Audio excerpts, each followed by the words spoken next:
L'Afrique doit cesser d'être un terrain d'expérimentation pour les autres et redevenir le centre vivant de sa propre histoire. Mes chers frères et sœurs, aujourd'hui, je m'adresse à vous non comme un politicien, mais comme un fils d'Afrique qui a fouillé les couches profondes du passé pour mieux comprendre notre présent et tracer les voies de notre avenir. Nous ne pouvons construire l'Afrique de demain si nous restons amputés de notre mémoire. Car un peuple sans mémoire est un peuple sans avenir. Le retour aux sources n'est pas une nostalgie folklorique, ni un repli identitaire. C'est une démarche scientifique, lucide, urgente. C'est la condition nécessaire de toute renaissance. Pendant des siècles, l'histoire de l'Afrique a été falsifiée, méprisée, effacée. On nous a enseigné que nous venions de rien, que nous n'avions rien bâti, rien créé. Et pourtant, c'est ici, sur cette terre, que l'humanité est née.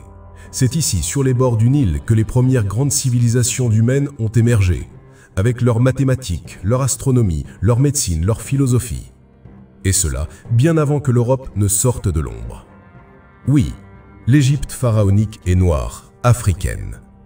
Et ce n'est pas une opinion, c'est une vérité démontrée par l'anthropologie, la linguistique, la culture matérielle.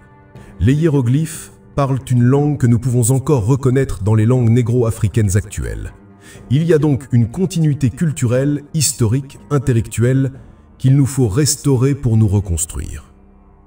Mais le retour aux sources ne signifie pas le repli sur un passé figé. Il s'agit de retrouver les fondements d'un humanisme africain, d'un système de pensée autonome capable d'intégrer la modernité sans se renier. Il ne s'agit pas de copier l'Occident, ni de l'exclure, mais de créer une synthèse fondée sur nos propres valeurs, nos langues, nos références. Pourquoi nos enfants apprennent-ils encore à penser dans des langues étrangères? Pourquoi continuons-nous à importer des modèles politiques, économiques, éducatifs qui ne correspondent pas à nos réalités? Tant que nous ne contrôlerons pas nos langues, notre histoire, notre culture, nous resterons dominés. C'est par la réappropriation de notre identité historique que nous pourrons former un véritable État fédéral africain, unifié, indépendant, respecté. Car la balkanisation de l'Afrique est une construction coloniale. L'unité de l'Afrique ne sera pas une option sentimentale, mais une nécessité scientifique, économique, culturelle.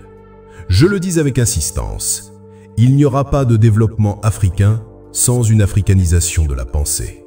Il ne peut y avoir d'émancipation sans enracinement. Le retour aux sources est revaloriser nos langues nationales et les intégrer dans la science et l'enseignement.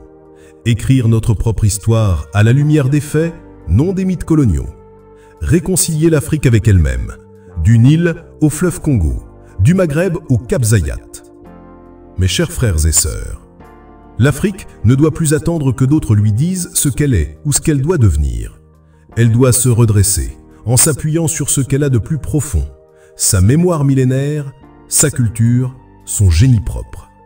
Et alors seulement, elle pourra s'ouvrir au monde non comme une périphérie honteuse, mais comme un centre de civilisation riche de son passé et maître de son avenir.